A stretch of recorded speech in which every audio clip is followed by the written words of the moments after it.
Salut à tous et bienvenue dans cette nouvelle vidéo. Les plus anciens d'entre vous auront peut-être une impression de déjà vu, c'est normal, c'est un nail art que je vous ai déjà présenté et je vais vous expliquer pourquoi je vous le propose à nouveau.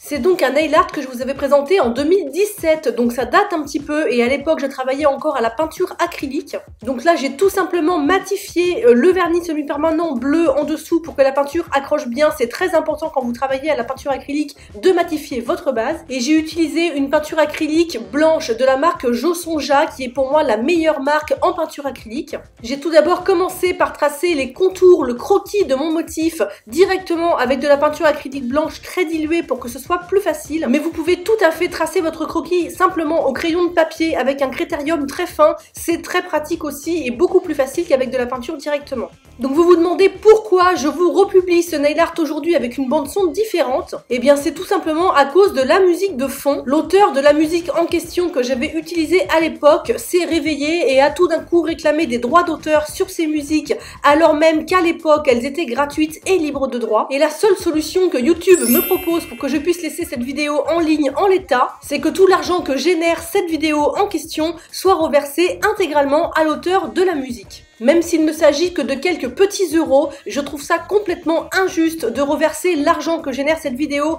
à l'auteur d'une musique qu'on entend à peine, alors que c'est moi qui ai travaillé sur cette vidéo, c'est moi qui ai fait le nail art, c'est moi qui ai passé des heures à monter la vidéo, donc je trouve ça totalement injuste et j'ai préféré tout simplement retirer la vidéo de ma chaîne. Dites-moi en commentaire ce que vous en pensez et ce que vous auriez fait à ma place. Bon, maintenant que ça c'est dit, revenons sur le motif. Vous avez pu voir que j'ai rempli le contour des yeux avec du blanc et que là je vais tracer l'iris de l'œil avec du jaune et du orange que je vais essayer de dégrader entre eux pour que ça fasse un petit peu plus réaliste. Surtout quand vous travaillez en peinture acrylique, pensez à les diluer avec de l'eau pour que ce soit plus facile à travailler. Et surtout quand vous faites des contours au noir comme je le fais là, il faut vraiment que votre peinture soit extrêmement diluée, qu'elle soit liquide comme de l'encre de Chine, sinon ça va être très compliqué à travailler. Bien sûr, si vous préférez travailler au gel paint comme je le fais maintenant dans la plupart de mes motifs, c'est tout à fait possible. C'est même un petit peu plus simple qu'avec de la peinture acrylique parce que ça ne sèche pas avant de le mettre sous la lampe et que du coup les dégradés seront plus faciles à faire.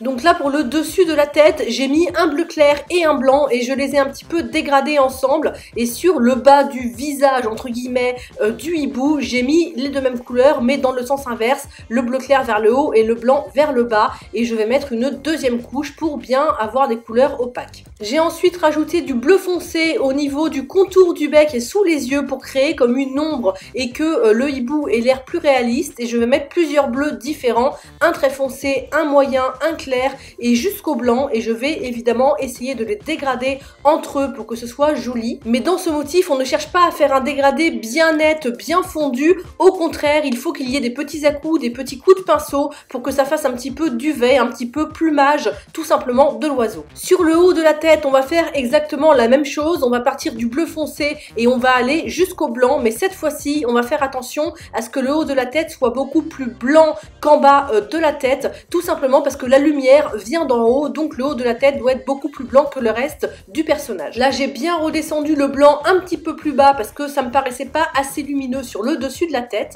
Et ensuite j'ai pris un pinceau sec cette fois-ci et un petit peu plus large au niveau de la tête et je vais mettre des petites traces de peinture. Le but est d'avoir des petites traces qui ressemblent à des plumes, donc il ne faut pas que ce soit trop régulier.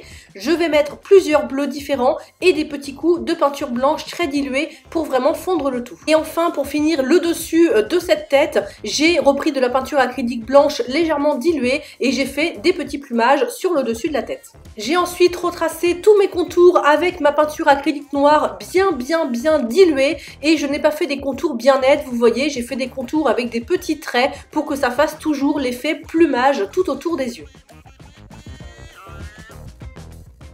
J'ai remis quelques touches de bleu très clair à l'intérieur des yeux pour que ça soit plus réaliste et qu'il y ait plus de profondeur. Et j'ai rajouté quelques petits poils blancs au niveau du regard. Et je vais maintenant faire des petites narines, donc c'est simplement deux gouttes noires dans lesquelles j'ai mis un petit contour blanc, c'est tout simple. On met un petit peu de relief dans le bec avec du gris moyen. Et surtout, n'oubliez pas l'indispensable touche de lumière dans les yeux pour donner de la vie au motif. Pour finir, n'oubliez pas la couche de top coat pour protéger votre motif, surtout si c'est en peinture acrylique. Si cette vidéo t'a plu, ne pars pas sans me laisser un petit pouce bleu et un commentaire, ça me fait toujours super plaisir. Et abonne-toi, bisous!